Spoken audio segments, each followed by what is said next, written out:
ऐसा क्या हुआ कि व्यासपुर का माहौल अचानक से गर्म हो गया? ऐसा क्या हुआ कि सरकार के विरोध में जलने लगी महिलाएं? ऐसा क्या हुआ कि सैकड़ों औरतों की एकजुटता में प्रशासन की उड़ा दी नींद? आपको बता दें कि ये सिर्फ विरोध नहीं था, ये थी उन दर्दों की चीख जिन्हें सालों से नज़रअंदाज किया गया था, जिनके कंधों पर समाज के सबसे नन्हे फूलों की जिम्मेदारी है। आज वही आंगनबाड़ी वर्कर और हेल्पर खुद न्याय की भीख मांग रही हैं। आंगनवाड़ी वर्कर और हेल्पर की नारों की आवाज़ से गूंज उठा व्यासपुर और कहा सरकार के बेटी बचाओ और बेटी पढ़ाओ जैसे बड़े नारे अब खोखले लगने लगे हैं, क्योंकि जो बेटियों को पालने और संभालने की जिम्मेदारी निभाती हैं वो आज सिस्टम के बोझ के नीचे टूट चुकी हैं। फेस कैप्चर के कार्य से नाराज हैं वर्कर और साथ में जोड़ी ये मांग, जब काम पक्का तो नौकरी पक्की क्यों नहीं। व्यासपुर का मॉडल स्कूल ग्राउंड बना साक्षी, एक क्रांति, एक चेतावनी का, और ये आवाज़ें तब तक नहीं थमेगी जब तक इन्हें इंसाफ नहीं मिलेगा। सीडीपीओ ऑफिस तक गूंजा नारा, समान काम समान वेतन दो, और अब ये आंदोलन बन चुका है राष्ट्रव्यापी हड़ताल का हिस्सा। आइए आपको सुनाते हैं क्या कुछ मांग मुद्दे हैं हेल्पर और वर्कर्स के। हाँ जी मैम, क्या कुछ जानकारी देना चाहेंगे? आज यहाँ पर काफ़ी मात्रा में जो यहाँ पर आंगनबाड़ी वर्कर, यहाँ पर हेल्पर इकट्ठे हुए हैं, क्या कुछ जानकारी देना चाहेंगे आज के इस कार्यक्रम के बारे में? सर, आज हमारी राष्ट्रव्यापी हड़ताल है। पूरे प्रदेश भर में ये धरने चल रहे हैं। आज हमारा ब्लॉक लेवल पर धरना है।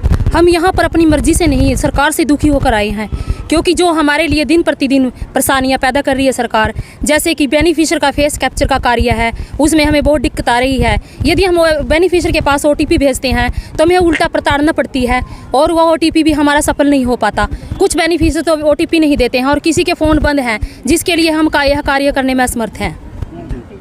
ये धरना प्रदर्शन कब तक चलेगा जी आपका? अगर आपकी मांग, यदि हमारी मांग का कोई सोल्यूशन नहीं होता, हमारा धरना प्रदर्शन चलता रहेगा। कुछ कहना चाहेंगे मैडम इसके बारे में? यही है सर कि KYC और फेस कैप्चरिंग में बहुत ज़्यादा प्रॉब्लम आ रही है। फेस फ़ोटो अगर करते हैं तो वो फेस अगले महीने फिर मैच करना पड़ता है हमें, वो होता नहीं है। KYC करते हैं उसके लिए OTP जाता है, जिसमें बहुत दिक्कत आती है। बेनिफिशियरी देना नहीं चाहती OTP, बार बार कोई आना नहीं चाहता, तो इसमें हमें बहुत दिक्कत हो रही है। ये काम बंद होना चाहिए। समान काम समान वेतन की बात की, इसके बारे में क्या कुछ? इसके बारे में ये कहेंगे सर, हमसे काम तो बहुत ज़्यादा लिया जाता है, लेकिन आपको भी पता है कि वेतन हमारा बहुत कम है, जो कि हमें वो भी मान दे दिया जाता है। मान दे दिया जाता है सर। तो इसलिए हम चाहते हैं कि जो हमसे जब काम पूरा लिया जाता है तो हमें वेतन भी उसी हिसाब से दिया जाना चाहिए। बेटी बचाओ बेटी पढ़ाओ का नारा जो सरकार दे रखी है, क्या आपको लगता है कि सरकार उस पर अपना पूरा खरा उतर रही है? नहीं सर। क्या कुछ जानकारी देना चाहेंगे इसके बारे में? नहीं सर, देखो बेटी बचाओ बेटी पढ़ाओ का सरकार कह रही है कि ये करो बेटियों के लिए। हम भी तो किसी की बेटी हैं, माँ बहन है। जब हमें भी इतना प्रताड़ित किया जा रहा है तो कहाँ पे सफल हो जाएगी ये स्कीम? नहीं होती है। हमें फेस कैप्चर के लिए इतना दबाव बनाया जा रहा है कि कई वर्कर तो ना वो अपना मानसिक संतुलन खो बैठी हैं वर्करें।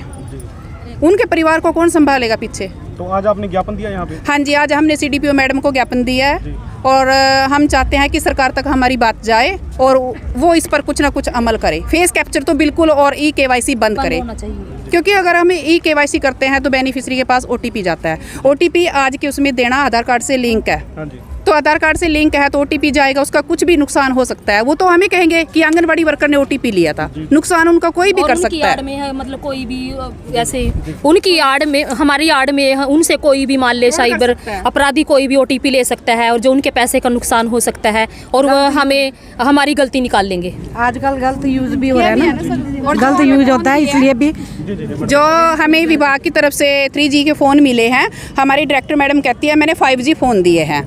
जो हमें CDPO मैडम बैठे हैं वो कह रहे हैं नहीं 3G फ़ोन दिए, उसमें काम बिल्कुल नहीं होता। ये 5G में भी काम नहीं हो रहा है।